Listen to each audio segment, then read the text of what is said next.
Hello everyone, welcome back to Sydney and Starlet, and if you're new here, Marka. welcome! Enjoy the Videos. videos. So today, me and Sydney are going to be reading Walt Disney, The Sword in the Stone, yet again.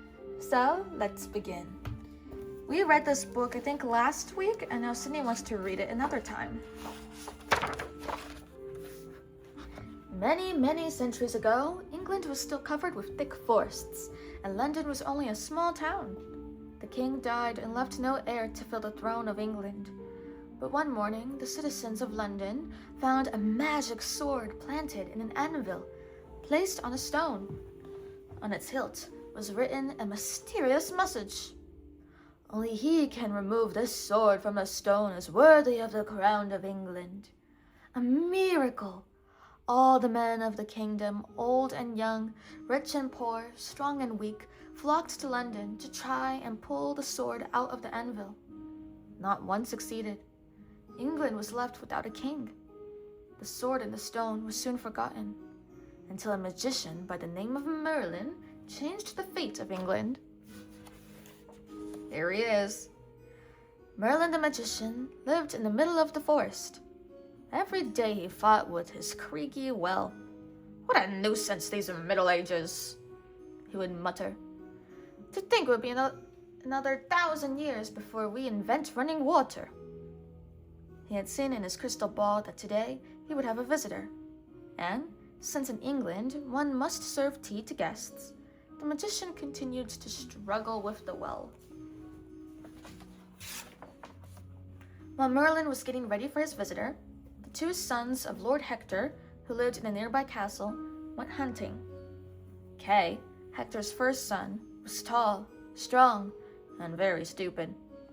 Wart was Hector's second son and had been adopted. He was skinny and quick. Kay always brought him along on a hunt because he was very good at driving out the game. As they were talking, a stag leaped out of the forest. In front of them, "Aha!" said Kay. "Just follow my arrow. We'll have good meat for supper tonight." Kay drew and fired, but his arrow hit a tree instead. The stag was much too quick for him. "Wart, go get my arrow," he ordered, and without waiting, he left. Wart climbed up the tree and reached over for the arrow. Crack! The branch gave way, and Wart crashed through the roof of a tiny cottage hidden under the tree. He landed right in Merlin's home. "Right on time," said Merlin. "I was expecting you." "Is this the proper way to pay a visit?" squalled a bad-tempered owl perched on Merlin's hat. "Welcome to my home. My name is Merlin, and this here is Archimedes," said Merlin, pointing to the owl. "He isn't stuffed?" asked Wart, puzzled. "Stuffed? Stuffed yourself!" squawked Archimedes, offended. Wart had just met the most sensitive owl in the forest. Merlin poured Wart a cup of tea. "Look at the steam coming out of the teapot. In about 10 centuries, Dennis Papin will invent the steam engine. But that's another story. What's your name, my boy?" asked Merlin. "My name is Arthur, sir," replied Wart. "But everybody calls me Wart." "What do you want to be when you grow up, Arthur?" asked Merlin. "I want to be a knight squire," answered the boy firmly. "Don't you want to learn and read big books? I am a magician and I know a lot of things. I'll come to your castle and give you an education," suggested Merlin. But Wart was not convinced of Merlin's magical abilities. The old man seemed crazy. Merlin decided to pack his bags anyway. At his command, all the books, chairs, tables, plates, and dishes, carpets, and musical instruments squeezed into his tiny bag. "Do you believe me now?" Merlin asked a very startled Wart. "What was the big round ball you packed in your bag?" Wart asked Merlin. "Ah, very good. An excellent beginning. This ball is a globe that represents the earth. answered the magician. The Earth? Interrupted Wart. That can't be. The Earth is flat. No, in the 20th century, people will travel around the Earth. And I'm not crazy, just a little ahead of our times. Because you are a magician? Asked the boy. Magic can't solve every single problem, grunted Merlin, then added with a twinkle in his eye. Even magicians can get their beards cut indoors. Come on, my boy, show me the way to your castle, said Merlin. Don't you know the way? Asked Wart. I don't know everything. Let's first cross this pond. Follow me, he ordered. Much to Wart's surprise, Merlin walked on the water. The boy was even more amazed when he found that he too could walk on the water. It was lucky that Wart could follow Merlin across the pond, because a hungry wolf was close on their trail, squinting with pleasure at the thought of having Merlin and Wart for lunch. Merlin had noticed the wolf behind them. He ran to a precipice and jumped over it. Wart followed him with a great big leap, but the wolf, afraid of heights, did not dare to jump. He howled with rage as he saw his lunch set off on the soft green grass on the other side of the precipice. By the time the wolf had found his way around the precipice, Merlin and Wart were very close to the castle. Never go near the castles, the wolf's grandmother had warned him. They are too dangerous for wolves. His grandmother's words cut his appetite short. He had remembered just in time. In the castle's great hall, Lord Hector was drinking to Kay's good health. Kay had just gulped down 14 appetizers and now waited for the main dishes. Wart stepped forward and introduced Merlin. Welcome to my home, Lord Marvin, stuttered Hector. Merlin, corrected the magician. Yes, Marvin. What can I do for you? Asked Hector. I would like to instruct this young man, replied Merlin. He is very gifted. What? Laughed Hector. Gifted? He is only gifted to wash dishes, this boy. He wants to become a knight squire, insisted Merlin. Certainly not, bellowed Hector. This boy belongs in the kitchen. Now leave my castle immediately. Merlin raised his magical wand and whispered a very ancient magical formula. Abracadabras, abracadabri, abracadabro, abracadabra. Within seconds, snow started to fall on Kay and Hector. The snowflakes were as big as partridge eggs. Very quickly, the hall looked like the cold steppes of central Siberia. Enough! Hector cried out. Please stop the snow. I promise I'll let you teach the boy, Marvin. Thank you, said Merlin, and he lowered his magical wand. Where can I stay? Lord Hector did not want to live near Merlin. After some thought, he offered Merlin the north tower of the castle, which shook and rattled and threatened to tumble down at each thunderstorm. Merlin said nothing, but Archimedes was insulted. Quiet, Archimedes. Put away our books, ordered Merlin. But it rains on the table and you hate wet sugar in your tea. This is scandalous, grumbled the owl. Archimedes, enough, said Merlin. This tower is now our new home. Understood? Let's put away these books in a dry place. Every morning, Wart climbed up the wobbly staircase that led to Merlin's tower and studied with his teacher. But one morning, he was late. Merlin was looking out his window when he saw a horseman gallop across the castle's drawbridge. How strange, he mused. He can't be the mailman delivering the newspaper. The first edition of the Times won't come out for another 12 centuries. Just then, Wart burst into the room. He was very excited. A messenger has come from London. There's going to be a tournament, and whoever wins will be crowned King of England. Kay wants to go. I'll be his squire. Merlin doubted that Kay would win, but every day Wart helped train his brother. He built a puppet knight on a horse. I'll hide behind the puppet, and at each attack, I'll operate the spear, he explained to the wizard. Very clever, my boy. And when will this tournament take place? Asked Merlin. At the New Year. I will go to London with Kay, answered Wart. Wart! Called Kay, as he clunked his way across the courtyard in a heavy suit of armor. Is the spear in place? I feel great.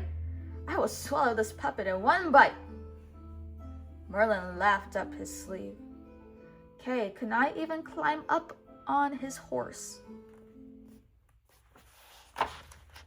The following day, Wart found a huge pile of dirty dishes in the kitchen.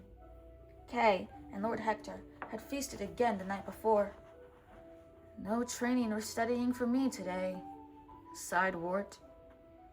He ran to the tower to tell Merlin. Merlin was very angry. Education is more important than washing dishes, he said. Take me to the kitchen at once. I'll take care of this chore, my boy. I am going to show you the forerunner of the dishwashing machine, he said with a chuckle.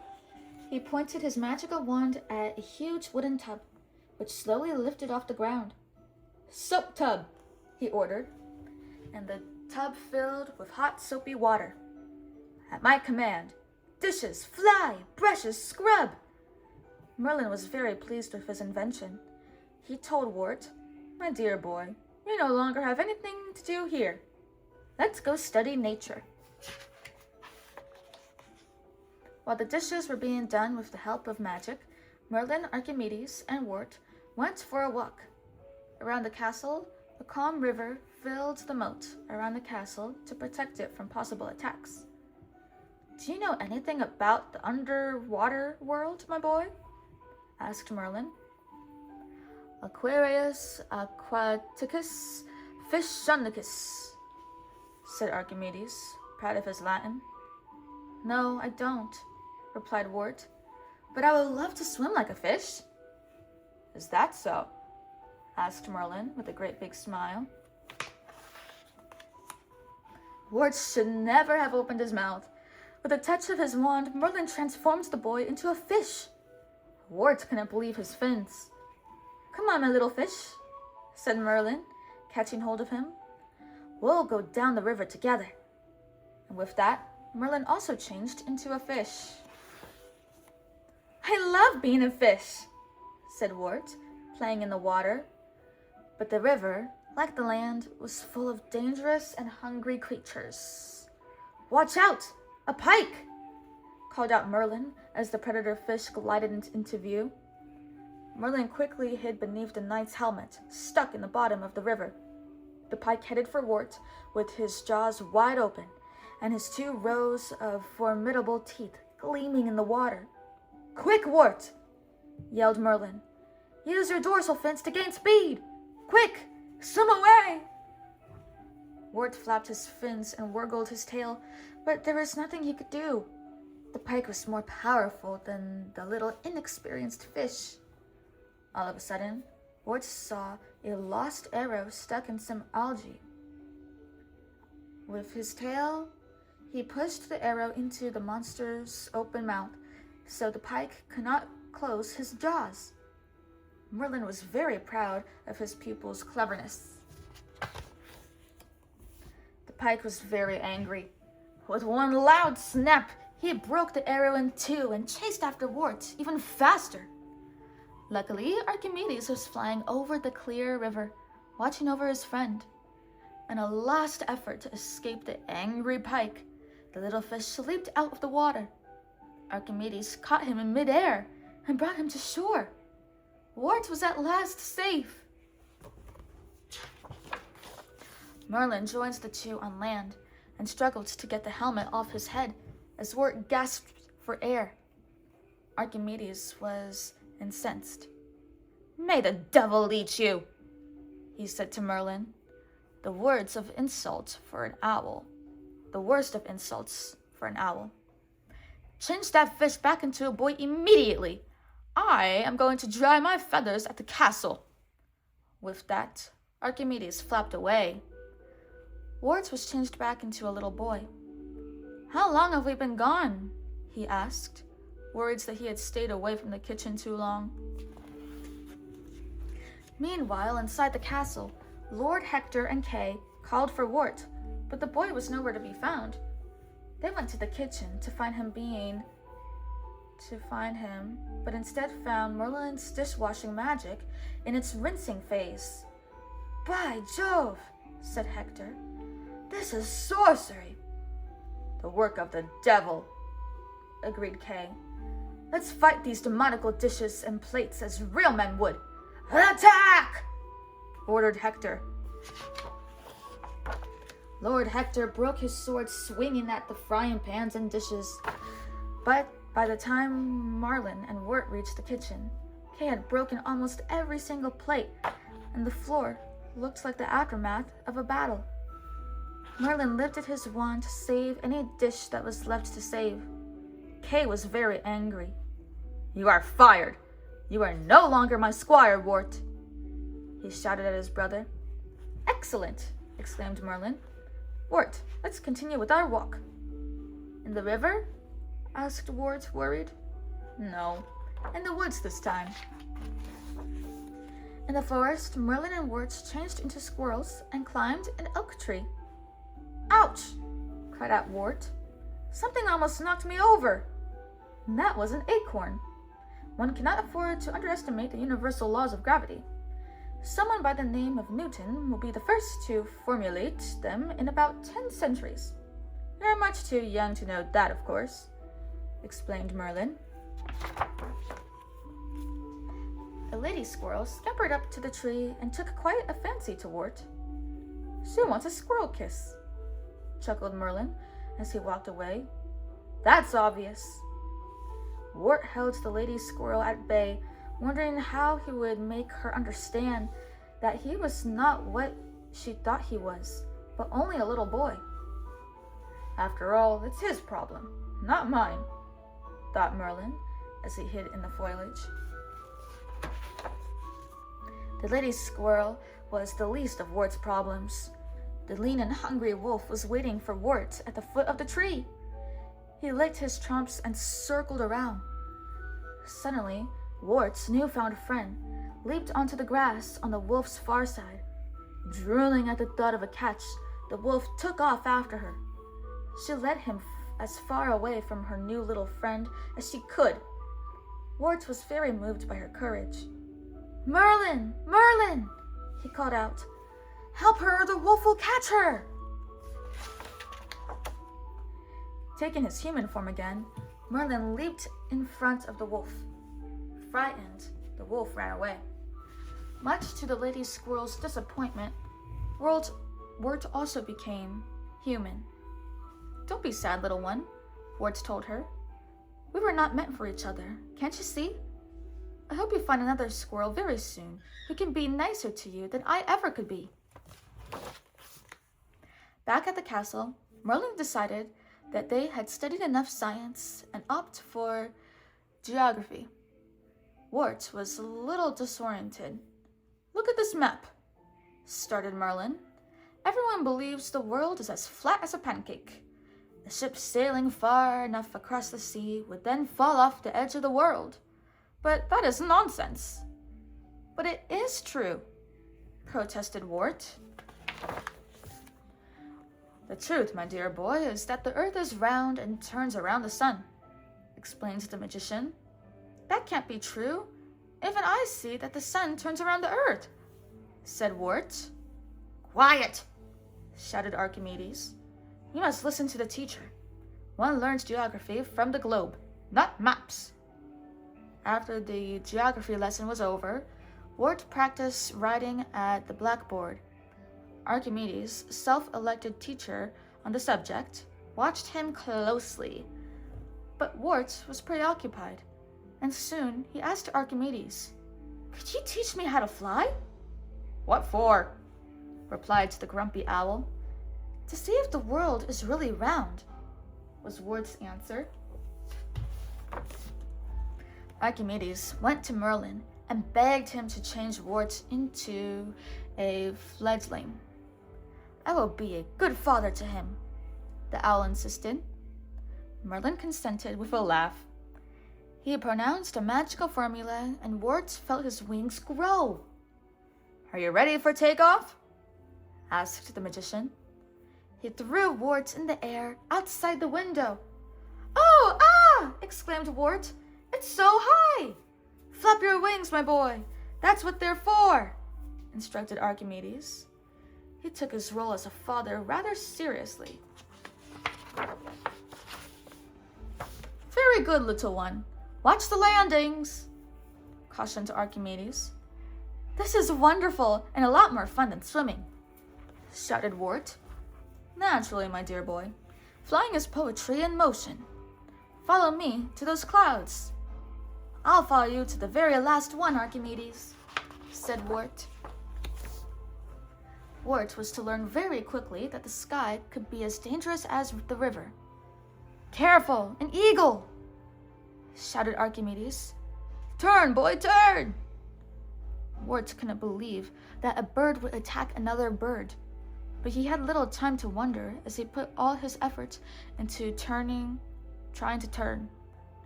Just what I don't know how to do, he muttered under his breath. He spotted a chimney below and took a nosedive for it. Wart thought it was one of the chimneys of his father's castle. What a surprise when he landed in the fireplace of Madame Mim, the Wicked Witch. Who are you? She barked, furious at the intrusion. What do you want? I wanted to learn how to fly, and Merlin. Who? Merlin? That old pile of rattling bones? I am Mim, the best sorceress in the country. Your Merlin is a clown compared to me, she boasted. Mim fell into a deep curtsy. She is truly horrible, thought Wart. Don't you believe me capable of magic? She questioned. She grew so large that she filled up the cottage and then shrunk to the size of a hairpin. Wart could barely see her. Am I not the best witch in the country? She asked, showing her only tooth in a wide smile. I am very tempted to keep you hostage. Let Merlin come and rescue you if he dares. She burst out laughing. Merlin appeared in the cottage immediately. He was very angry at Mim. I will show you, Mim, shouted Merlin. No, I will show you, Mim shouted back.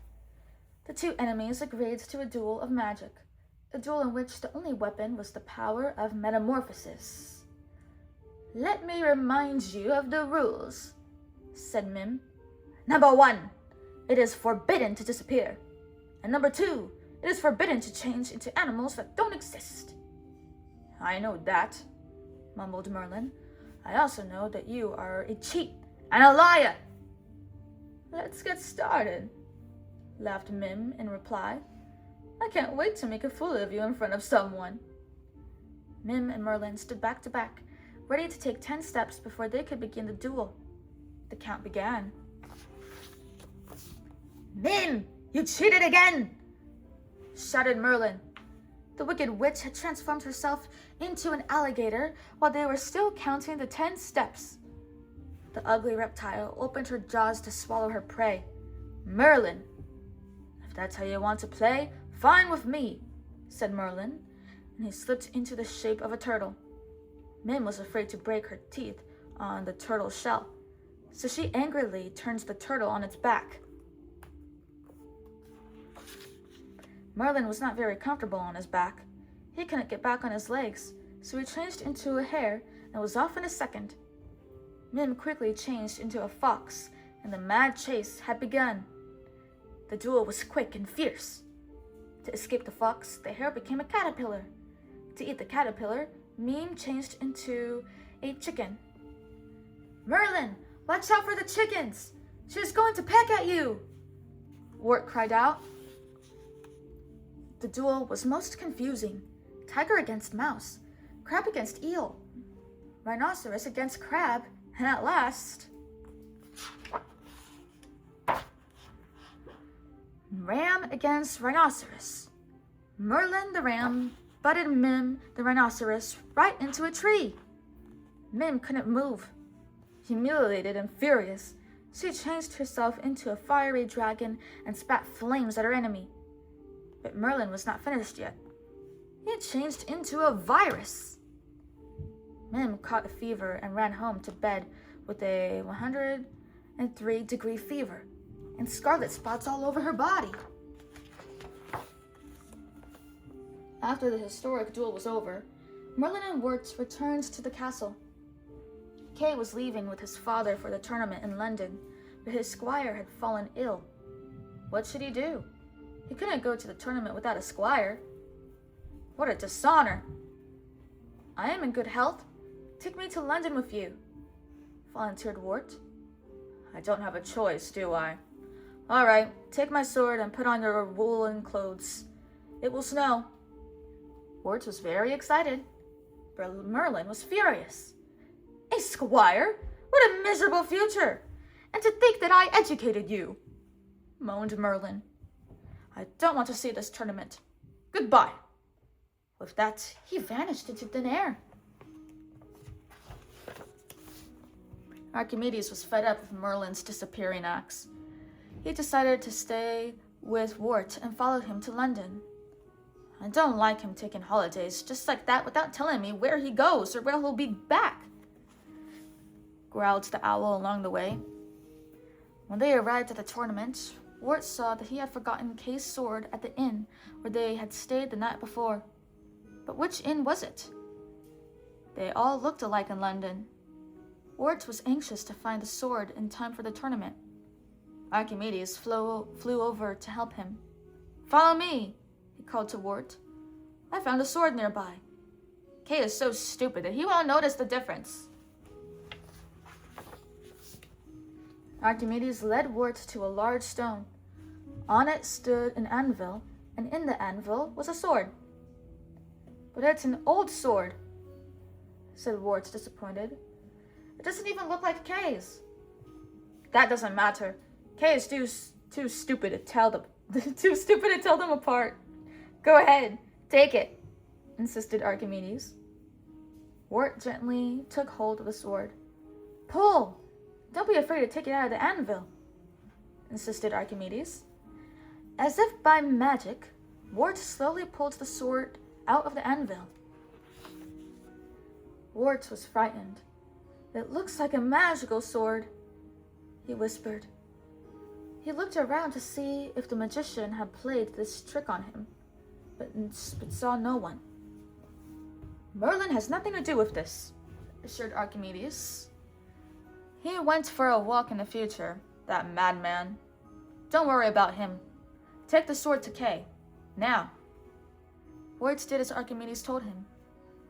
"Better late than never," grunted Kay when he saw them. "I would have cut off your nose if you had lost my sword." Lord Hector, however, was a little more observant than his son. He took the sword and carefully examined it.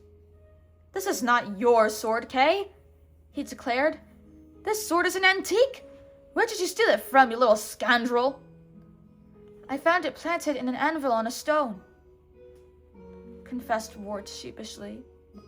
"Planted in an anvil?" repeated Hector. "It sounds like the devil's work to me. Let's have a look." Wart led Hector and Kay to the anvil. Carefully, he slid the sword back into place. Word of the long-forgotten sword soon spread across town. Each and every knight came to try and pull the sword out, but all failed. Finally, Wart stepped forward and quietly grasped the hilt of the sword. Without effort, he slipped it out of the anvil. "A miracle!" shouted the crowd. "The boy will be our king!" "What is your name, my boy?" asked the knight. Arthur. Long live Arthur, the King of England, cheered the crowd. The young boy was triumphantly carried to his future palace. In later years, he would live wonderful adventures at the head of the Knights of the Round Table. But for the moment, he was very much entangled in his royal cloak and rather uncomfortable with his new authority. How he wanted Merlin to be with him. He still needed a teacher to show him how to be a king. Merlin heard his pupil's wish and canceled his stay in the future so abruptly that he did not have time to change his clothes. While Merlin changed back into clothes more suited to his old self, Archimedes advised Wart to quietly slip away, if his new responsibilities were too frightening. The young boy was very tempted to follow the owl's advice, but it was too late. Merlin came forward, carrying the crown of England. Hold up your head and stand up straight, he said. I hereby crown you Arthur, King of England. Remember that, you will become as legendary as myself. When the crowning ceremony was over, Merlin returned to his cottage in the woods and to his dusty old books. He often thought about the young king who had been his best pupil ever. Good old King Arthur, he would chuckle to himself. To think he dropped in through the roof and almost into my cup of tea. When was that? The day before last, perhaps? Yes. The end. Ah, yes. That's Alice. So that is it for today, everyone. I really hope you all enjoyed it, and we will see you all in the next one. Bye-bye. Ciao, ciao. Pick out your favorite page in this book and your favorite character.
That's a fantastic page.